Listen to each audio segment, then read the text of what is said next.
or at least mention the person in your video. You need to do it in a classy way, though. You need to not talk crap about them. You need to understand their viewpoint and just address the conflict. I swear, I just have a deep burning interest in any influencer who comes on after controversy and tries to explain to people the best ways for dealing with haters. Now, this is Michelle the Bartender, and we spoke about her kind of lengthy last time because she had basically filmed her child who was very distraught using the posse. And their child was crying. Their child looked like they were kind of forced onto sitting on the loo, even though they obviously were not ready. I mean, I say obviously, it just looks like they weren't. Anyway, I don't want to talk about this. I don't want to get too far into what the video was showing, because I am just not for showing your kids in that kind of way online. I'm just not for it. I know loads of you guys aren't either. It was just really jarring to see. So of course I'm not going to play the full clip here, but I believe it is still up.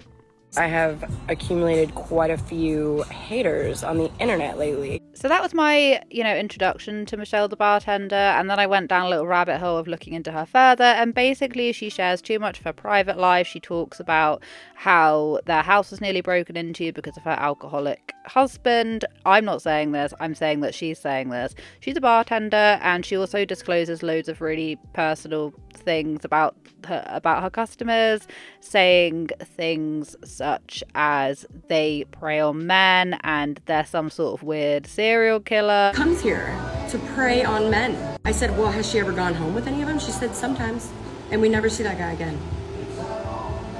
What?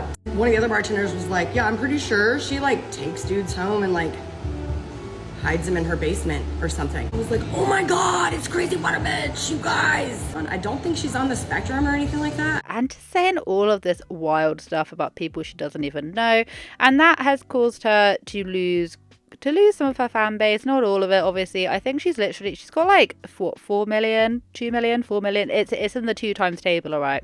Now, Michelle has actually blessed us with this brand new TikTok she's just put out where it's dealing with haters, how to deal with haters, whatever. So we're going to give it a little go. I will be pausing it and talking. Okay, I will be, because I cannot control my mouth on this one. I've got a lot of things to say. And yeah, I'm sorry. But if you want to go and watch it, go on to her TikTok. But I will be pausing.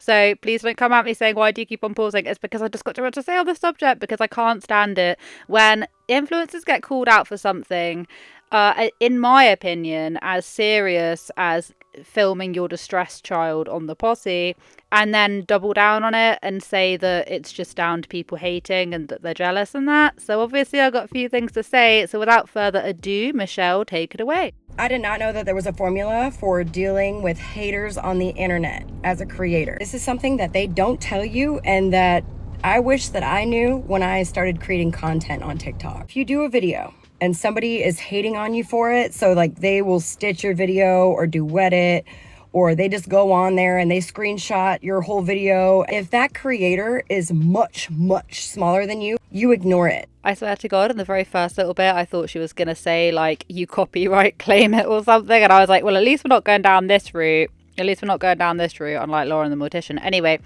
if they're smaller than you, you ignore it. Well, considering you're in the millions, you're going to be pretty hard pressed to find commentary channels that are bigger than you that are going to be interested in what you're talking about. At the end of the day, what you're basically saying is that you're going to denounce pretty much most of the population. I don't know, not many channels have up in the millions who are commentary channels. You're basically just going to denounce anyone's opinion unless they have over 4 million followers. That doesn't make any sense. That makes 0 sense. Method is basically just ignore it because they're smaller channels, so they won't get a lot of traction anyway. But then what happens if numerous small channels are all saying the same thing? Do you know?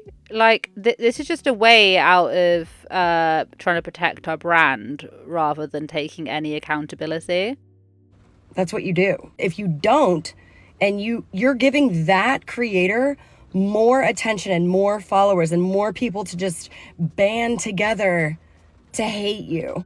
I'm not gonna lie, if those people who were once fans of yours go and watch like another person's point of view on you or on something that you've done, if they then realise that what you've done isn't okay and they decide to follow that creator back, they would have done it regardless. It means that their eyes have been opened. Unless that creator is just sitting there just actually chatting shit, chatting poo-poo basically. Why does it matter? It means that you've obviously done something that's worth talking about, that's a bit skeptical, and the person who was once your fan has decided to jump ship to, you know, talk smack. I don't want to say talk smack about you, but do you see what I mean? Like, it means that you've obviously done something wrong, but you just don't want your audience to notice it or have an outside voice saying that what you did was wrong. If that creator is bigger than you are, you probably should address it, and you should stitch it or at least mention the person in your video. You need to do it in a classy way, though. You need to not talk crap about them. You need to understand their viewpoint and just address the conflict. Oh, I see. So you're only willing to actually accept or even try to understand someone's point of view. Not even try, pretend, because she's basically saying you have to pretend to, you know, follow their point of view just to get on people's good side. You're not taking any accountability.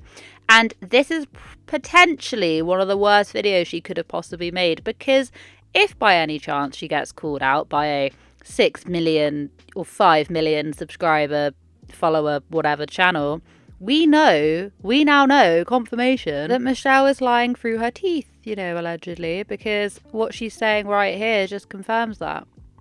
If you're getting a lot of hate on one specific video from a lot of user 587-942-64 that have no profile picture, you're getting the same exact comments from a lot of people, you can choose to address it or not. I've learned over a very long period of time that it's probably better if you don't, but people love the drama, so you will get views. Either way, it doesn't really matter unless you let it affect you and your content and your life and your mood and your vibe.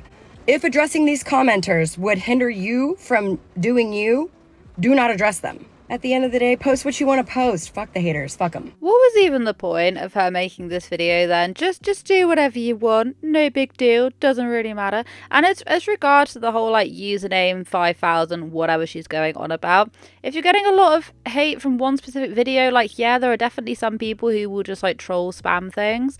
But if you go and have a look at any of her controversial videos, someone's got their picture and a profile and a name and a blah, blah, blah. And she has been called out on quite a few different platforms by people and other commentary channels and platforms and stuff. Do you know what I mean? Like, she has, and to be honest with you, she's never really outright come on and said, I'm sorry. Oh my gosh, it's that TikTok bartender. It is. You know what we should do? We should order water just to mess with her. Wouldn't that be great? You know, I'm really sorry for filming my child looking extremely distressed whilst I forced him on the toilet. I'm really sorry for insinuating in some way that autistic people could be serial killers, which is it basically in a weird roundabout way what she was implying when she said this. I was like, oh my god, it's Crazy Water Bitch, you guys. I don't think she's on the spectrum or anything like that. It's just a strange thing. I'm really sorry for outing the fact that my husband is an alcoholic and is, you know, is an absolute nightmare to be around or to live with, and I moan about him all the time on social media. Some people should just really not drink liquor. My husband is one of those people. Our friends all know this. One of our mutual friends came up for his birthday and got him a bottle of Gentleman Jack for his birthday. You saw the look on his face. He was like admiring it, like... And I was like, no. I looked at our friend and I said, that is the worst gift ever. I said, do you know how many bad nights I'm gonna have because of that? He said, well, just make him drink it all in one night, and then you only have to have one bad night. And I said, yeah, I'm gonna have to do that. You know, I'm really sorry for basically outing where I live and the floor plans and just everything about my property, to the point where like someone literally came back to our house and was gonna rob us. And then everyone else kind of knows where we live, where our small child lives. You know, I'm sorry. I'm sorry for doing all of that and like putting my family's safety at risk and just disclosing so much of my own personal life that actually it is turning viewers off of my content. You know, any of that could be a way of her apologizing, but as to my knowledge, she's never publicly said she was sorry, because I don't think, she doesn't strike me as the kind of person that recognizes when she's at fault. And I'm not trying to be mean. It's not coming from a mean place. It's just coming from just observing her content and the fact that there has been an absence of apologies. I just felt like this whole video she did really did fall flat. And now we know whenever she does come out and she does publicly address, like, you know, a 5 million follower subscriber platform, we know it's going to be BS. So everyone just prepare yourself. Remember this video. I'm surprised she hasn't actually taken this video down, to be honest, considering the comments, but whatever. That's pretty much all I wanted to say. I hope you guys have a wonderful day wherever you are in this world. Take care of each other, take care of yourselves, and I'll catch up with you guys in the next video.